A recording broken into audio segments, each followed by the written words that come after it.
Assalamualaikum warahmatullahi wabarakatuh. Berjumpa kembali bersama saya, Dani Indra Putra dari SD Negeri 1 Penanggungan, Kecamatan Wanayasa. Halo, apa kabar kalian semua? Pak Dani harap kalian tetap sehat, tetap semangat, dan selalu ceria dalam mengikuti pembelajaran kali ini.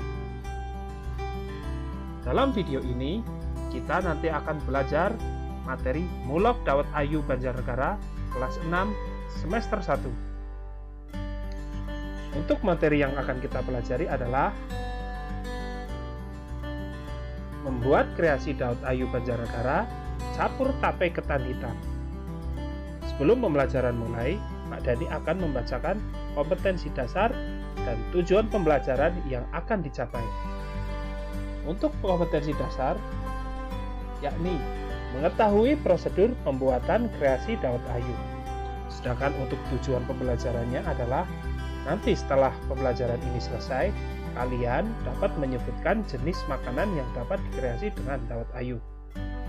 Baik, Pak Dani harap kalian nanti memperhatikan video ini dengan baik agar kalian dapat menangkap isi dari video ini dengan baik dan kalian dapat mengetahui bagaimana cara mengkreasi Dawet Ayu Banjarnegara. Baik, sebelum pembelajaran ini dimulai, kita akan flashback sedikit ke belakang. Materi pelajaran Mulok Dawet Ayu yang pernah kalian dapat dari kelas 1 sampai sekarang. Yang pertama, kalian tentu pernah minum Dawet Ayu Banjarnegara. Ya, Dawet Ayu Banjarnegara mempunyai cita rasa yang manis, segar, serta nikmat. Kemudian, Dawet Ayu Banjarnegara pertama kali muncul pada abad ke-20. Yang ketiga, penjual Dawet Ayu pertama kali adalah Mbah Munarjo.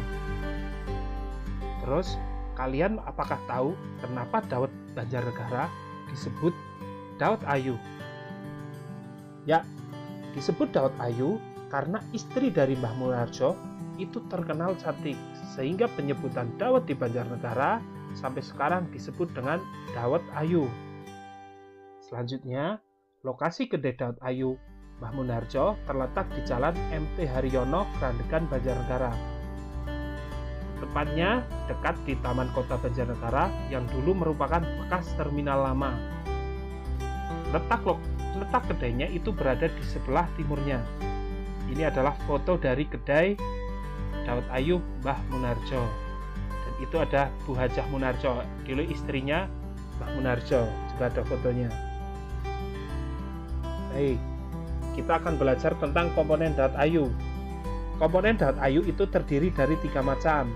Yang pertama itu adalah santan, yang kedua gula merah cair atau juru, yang terakhir adalah cendol. Santan pada Dawet Ayu itu terbuat dari air perasan kelapa yang sudah diparut. Santan pada Dawet Ayu digunakan sebagai kuah Dawet Ayu. Selain itu, santan juga digunakan untuk memberikan cita rasa gurih pada minuman Dawet Ayu.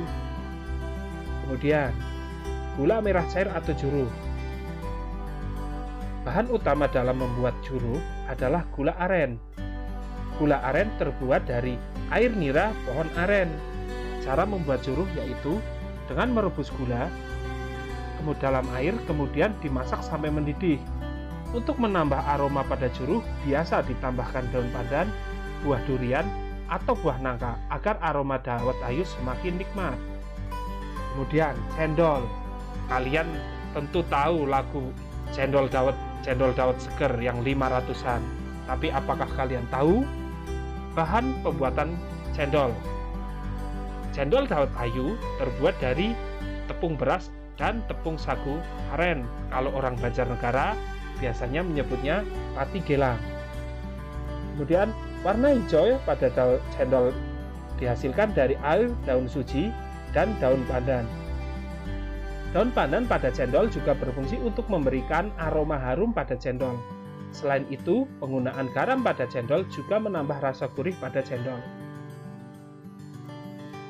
Contoh kreasi Dawet Ayu adalah yang pertama ini yang sering kita temui, yakni Dawet Ayu original yang berisi cendol, santan, dan juruh, dan biasanya juga ditambahkan buah durian dan buah nangka.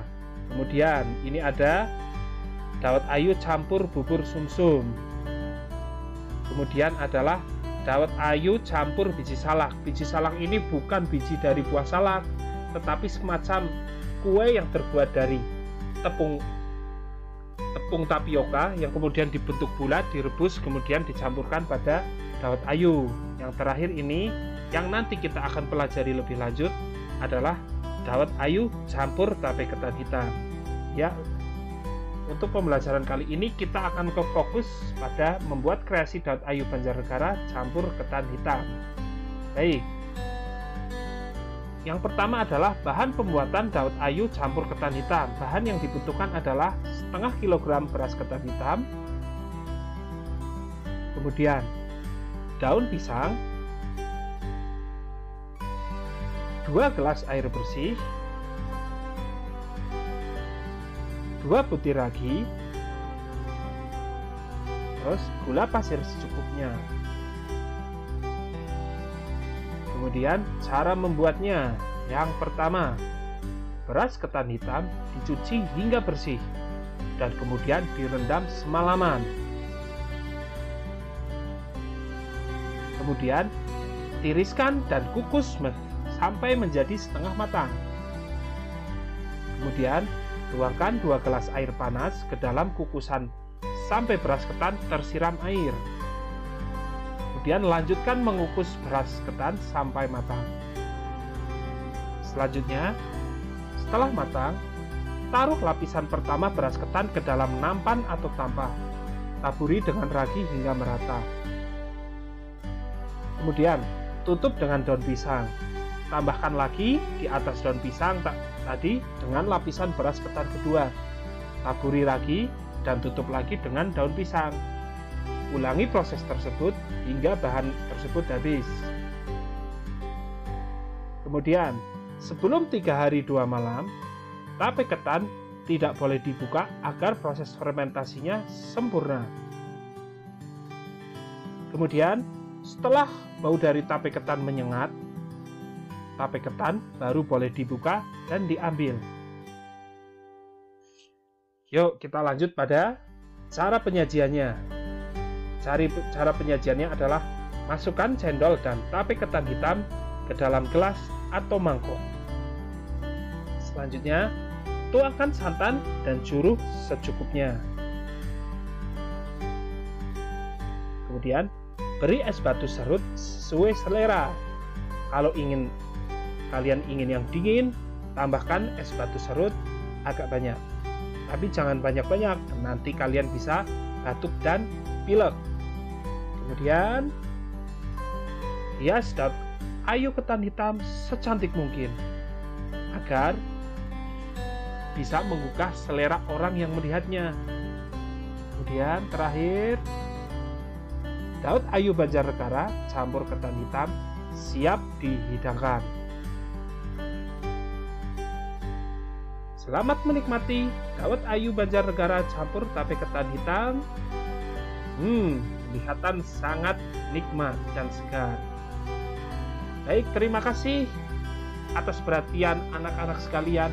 Pak Dhani mohon maaf apabila dalam penyampaian Pak Dhani masih banyak kekurangan, atau mungkin penyampaian dari Pak Dhani ada yang kurang berkenan di hati kalian semua.